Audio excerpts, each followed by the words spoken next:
You know who's a really, really good unit in Dokkan that unfortunately we always forget about now? AGL Bardock, right? Nobody talks about this unit anymore. Nobody. Unfortunately, he has fallen off just a bit because every freaking Dokkan Fest that's coming out this year has just absolutely crushed all the previously units that have come out, and Bardock should not be forgotten about ever. He does have a little bit of issues now, but he's on a million categories. He stacks defense. He has a pretty decent link set. And again, he's on a million teams. He's still very good for hard content. I mean, he's a stacker. I did use him in the God event. He wasn't the greatest, but when he got his double additionals off, because I gave him a full additional, he was great. And I loved it. I had no issues bringing him along for the most part. And, he did what he needed to do, which was just kind of raise his defense and kind of sit there as a punching bag sometimes, and he did well. The only issue with him, for sure, is probably his leader skill. Revenge has definitely fallen off completely. Like, Revenge is like hardly a category still. I mean, it's a decent one, but like they have not added anything in new since it's Frieza, and this Frieza is a free-to-play unit that never got an EZA, and I mean, he's not bad, but like he's like this Frieza's not great either, right? And Revenge definitely has fallen off. I mean, Garlic Jr. is actually a big buff. What am I saying? Garlic Jr. was a big buff. The LR Mercenary Tower from World Tournament's not going to be added in here. It's just going to be the Mecha one. So just kind of looking at it, man, I mean, it's just not the greatest category. I mean, Low Class Warrior definitely has fallen off too. So him as like a full-on leader has definitely fallen off, right? It has, unfortunately. So like you don't really see him in the friends list much anymore. However, the amount of defense stacking, he has 120% defense. He has an 11k defensive stat. After like 3 or 4 turns, he's gonna be like at 200k defense pretty easily.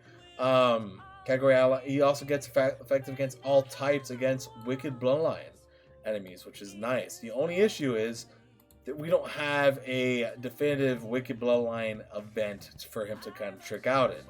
And I think that's like his biggest thing, because when he transforms into this unit, he's insane. Look at this. He gets effective against all types, against extreme class enemies, which is sick. He gets key plus 3 a chance of performing a critical hit and evading enemies' attack, including super attack, plus 18%, and reduces damage received by 18% for 5 turns from start of turn. Launches an additional attack that has a high chance of becoming a super attack, and all attacks become critical hits when there is a Wicked Bloodline category enemy. You bring this guy to a Wicked Bloodline like LGE or something like that, and you're going crazy. That's just gonna absolutely crush pretty much everything, right? And I think that just opens the doors to so many different things that you can do. And seriously, Bardock goes wild. If they ever made an event like that, I would love it. I would go crazy if they made an LG for Frieza. Because the first thing I'm bringing is Bardock. A double team of Bardock. We're going in. We're stacking defense. We're transforming him. Which, by the way, he's able to transform turn 1 if he's facing a Wicked Bloodline enemy. So it starts after the 4th turn. Yeah, so it's the 4th turn without an enemy. And then if it is with Wicked Bloodline, it's instantly. So that is very good, right? Very, very broken. I mean, we're talking about him hitting, you transform him, again, you're getting the crits, you're getting the additional super attacks. He would crush it completely. He's getting 180% attack. He does have a pretty good attack stat. He also gets effective against all types against extreme class enemies. So bringing him in to harder, bringing him in, it's never a bad option. I mean, he does hit pretty decently hard. So Bardock is not a bad unit by any means necessary of the word a bad unit. He is a absolute tank still. I like him a lot. It's just, unfortunately, you don't use him as a leader. His best linking partner as of right now is he needs an EZA. He definitely needs one. So I'm actually going to go ahead and pull him up. You guys probably already know who I'm talking about. But yes, we are talking about the physical Super Saiyan Bardock, which is actually his best buddy for sure. Like, no shot for, completely. This guy, he also gets support. So this Bardock right here could definitely go hard in the paint, man. Definitely go very hard. The only issue, really, it's he gets smacked around. Don't get me wrong, this Bardock definitely does have other linking partners, but this is like the one that I've always used because again, you're getting support, you're getting pretty much his entire link set, and they share a lot of the same categories. If Bardock could, if this guy gets an EZA and they give him 30% attack and defense, and with like 120% attack and defense, like guard or something, and you could throw them together and like he's not gonna be dying every turn. Honestly, this Bardock would definitely become a lot more memorable. As just right now, we don't really have that, so I kind of just have to wait and see, you know, what the future holds. Like, because again, he is base form Bardock, so he transforms into Super Saiyan Bardock. So, you know, them doing that is definitely already kind of nice, right? So, I'm hoping, I'm definitely hoping at some point we will go ahead and see, you know, an EZA for that Super Saiyan Bardock or a new Super Saiyan Bardock in Dokkan, and that way we could just kind of see, you know, this man come back to life. I really want to see this guy come back to life. I want to see him become powerful.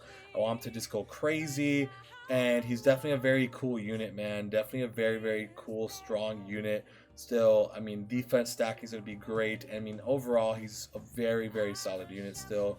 So, you know, I'm hoping that, you know, they figure something out and help this guy get back on to the marks, and you know, he becomes easier to flow off the tongue, because unfortunately right now you probably didn't even remember that this guy exists, and you know that's happening with the Sunday Broly. So I'll probably even make a video about that, talk about him, because I feel like he's another unit that's kind of been forgotten about already, which is like so sad to me because Broly's so good. But I do understand why people kind of forgot about him, because obviously the banners that they're on, the same day banners are actually complete dog crap. They're always really bad. I don't know why same day banners are always garbage. I skipped through Broly completely, and I've rainbowed this Bardock, not on his own banner, but I've, you know, over time, and I've used him a lot, and he's cool. But he definitely needs a cool Frieza event where we could see this guy go all out, because again, fortunately Bardock was kind of made during a time period where they were still continuously doing those kind of weird style teams where, you know, not weird teams, that's a wrong word, but they were still building units in a way where they were trying to, you know, make them good for certain situations, and they don't really do that as much anymore. It definitely has changed, so that's good news. They're not doing it as much, so we'll definitely see what happens though, man. But that's basically the end of the video. If you guys enjoyed, like and subscribe for more content. Let me know if you guys like AGL Bardock. Do you guys enjoy him, or do you think he's just kind of like mid or not the greatest anymore? Which, if you don't think he's that great, it's completely fine. This is kind of fun topics at the end of the day, just kind of hang out and discuss stuff. So, hope you guys enjoyed, and I'll see you guys very soon for the next one. Take care and peace out. Bye-bye, man.